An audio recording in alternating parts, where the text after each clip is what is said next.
So there I was, sitting at the dinner table with my family. They're almost done eating, and my plate, it's still full. My food has gone cold because I spent the entire meal fielding 911 messages from someone who needed support right now. I'm not a crisis center, but I wanted to be available to everyone, but that everyone didn't have me or my family at the very top. Somehow we got bumped.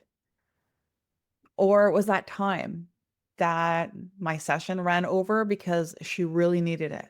So I worked through lunch, which meant the errands that I needed to run cut into my family time. Or this one was hard. The nights I found myself counting down the minutes until my daughter's bedtime because I was so exhausted from squeezing in those extra commitments, even when I was already overbooked. I was totally spent from carrying so much stress, so much worry, so many other people's outcomes all day that by bedtime, I had nothing left. So I put her to bed, I closed the door, and I collapse. And I'd miss out on quality time with my husband, missing quality time with myself. And here's the kicker. I told myself that I was making an impact, holding space for my clients, changing lives, doing meaningful work. And I was in their lives. But the impact that I was making in my own, I was living in a deficit, an emotional deficit, a time deficit, a presence deficit. Frig, I was so busy pouring into everyone else that I had nothing left to give to the people who actually mattered most. And I know what you might be thinking right now because I thought it too. God, what kind of mother counts down to her kid's bedtime? Ugh. What kind of entrepreneur can't even set boundaries? Like, what kind of person sacrifices their family for strangers? And listen, I get the judgment that comes when we look at this. I felt it hard. But here's what I learned. That judgment, facing that hard truth, it's nothing compared to the regret of avoiding it and letting it stand. So let me ask you, when's the last time you ate a hot meal with your family without checking your phone? When's the last time you closed your laptop at the time that you said that you were going to? Or when's the last time you didn't let a meeting run over because they needed you? Here's the really big one. When's the last time your family got the best of you instead of what's left of you? Here's what I finally realized about myself. And it's something I see in so many clients I work with. I was both the arson and the firefighter in my own life. The fires weren't the problem, the pattern starting them was. And you know how it starts. Someone asks you for a small favor. Can you just take a look at this? Can you help me figure this out? And you do because, well, you're good at it, because it's easy, because saying no feels harder than just doing the thing. But then they keep asking and asking and asking. And then suddenly that favor is now your job. And the thing you offered once becomes expected and you're frustrated. But you can't stop because now you've made yourself indispensable. And now you feel trapped by these expectations and commitments that you unknowingly agreed to. Because here's the thing no one tells you. Productivity is the most socially acceptable form of self-sabotage there is. And I know I'm not the only one. I almost lost a client recently on purpose. Not because she wasn't working hard, because I saw something that she couldn't and I had to name it. See, she had hired me a few months ago to decode what was driving her overwhelm, to build a foundation that would actually let her get ahead without burning herself out. But every session, she'd come in a huff, screeching in on two wheels with another 5 alarm fire that needed her right now. So we'd handle the fire, and the foundation that we were supposed to build, it barely got touched. And then week after week, fire after fire, it kept happening. Now, my bank account didn't mind. I mean, the billable hours were stacking up, but I wasn't helping her in the way that I knew I was truly meant to. I was participating in her pattern. And she's not a squeaky wheel. She is one of the hardest working people I have ever met. First one in, last one out, always available, always delivering. Every decision runs through her. Every crisis lands on her desk. Every ball that got dropped, she caught it. And she told herself, this is what leadership looks like.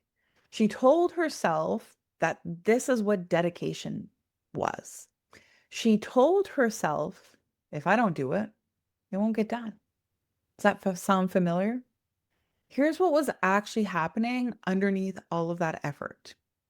She had never been taught how to value herself without being a giver.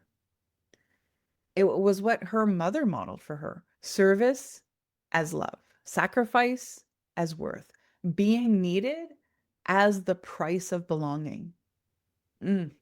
So she did what she knew. And here's the thing, this isn't a character flaw. It's not something to be ashamed of. It's a pattern that she inherited and a way of operating that made perfect sense when she was young. But the pattern that kept her safe at 7 was keeping her stuck now. Because when your entire identity is built around being the one who holds it all together, you will unconsciously create situations where you are indispensable. You'll say yes to things you should be saying no to, and you'll take on problems that aren't even yours to solve. You'll make it so that you're the only one who can handle it. And then you wonder why you're exhausted, why things never calm down, and why you can't seem to get ahead no matter how hard you try. Because there's always a fire to put out.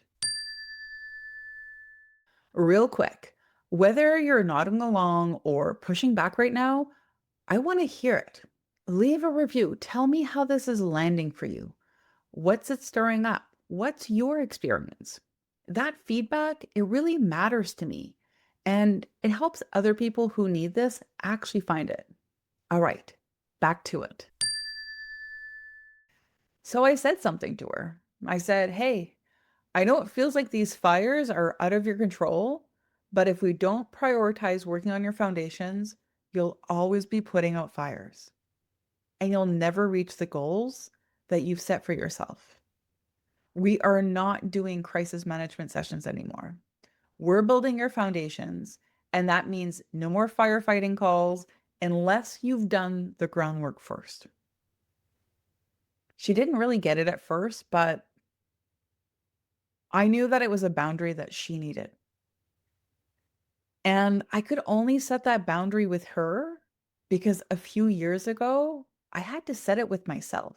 No more 911 messages after 5 p.m. unless like somebody's literally in danger. No more free guidance while my supper gets cold. No more sessions that run over. And you know what happened? The fires didn't stop, but I stopped showing up to put them out.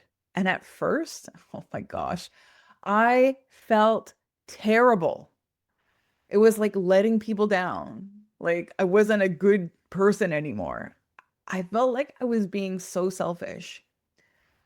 But when I stopped being the firefighter, they had to face their own fires. And you know what?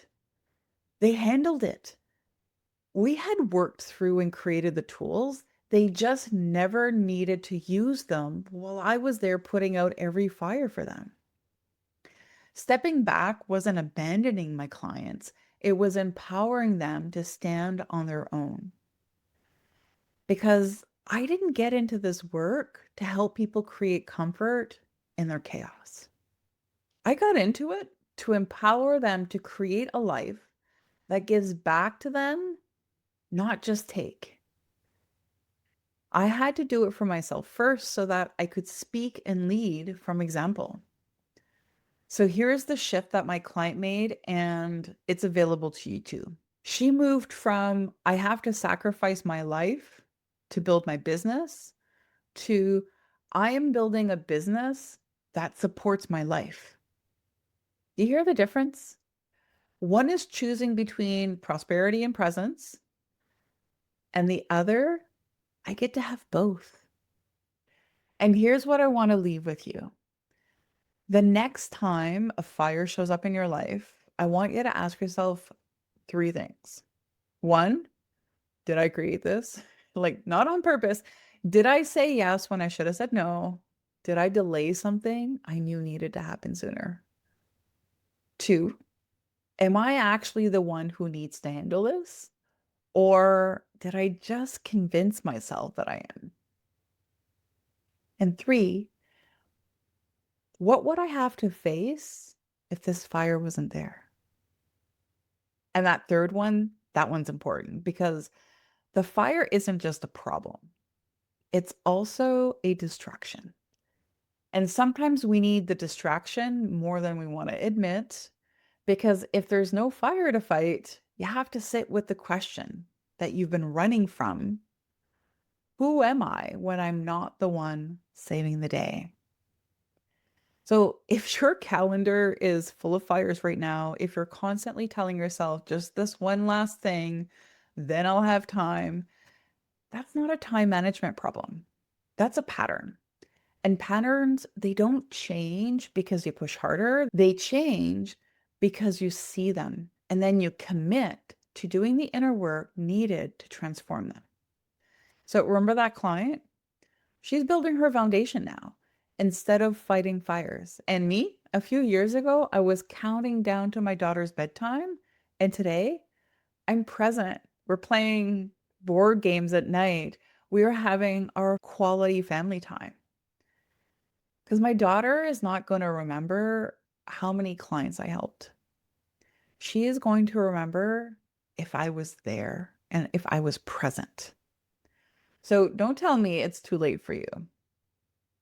If this episode stirred something in you, if you're sitting there thinking, okay, but how do I actually figure out where my pattern is and where it's coming from? I made something for you. So I call it your breakthrough blueprint. It's 12 questions, takes 2 minutes, and it'll show you exactly which pillar is creating your invisible ceiling right now. So whether it's values, intuitive discernment, energetic alignment, or strategic execution, because once you know where your pattern lives, you can finally do something about it. So I'll leave the links for you in the show note. Take it. See what comes up. Now, here's the truth about breaking a pattern like this. The first time you don't put out the fire, it's going to feel wrong, like you're failing, like you're letting people down. That discomfort, it's not proof that you're doing it wrong. It's proof that the pattern is losing its grip. So that's how this pattern shows up in your calendar. But what does it look like when you finally stop fighting the fires and start trusting yourself instead? Laura Johnston ran a business for 12 years while everyone told her to quit. The numbers said give up. Her gut said not yet. And she listened to her gut. 210% growth later, she's proving that your intuition knows something your spreadsheet doesn't. That's coming up. Until next time, trust your intuition, take aligned action, and keep leading with soul.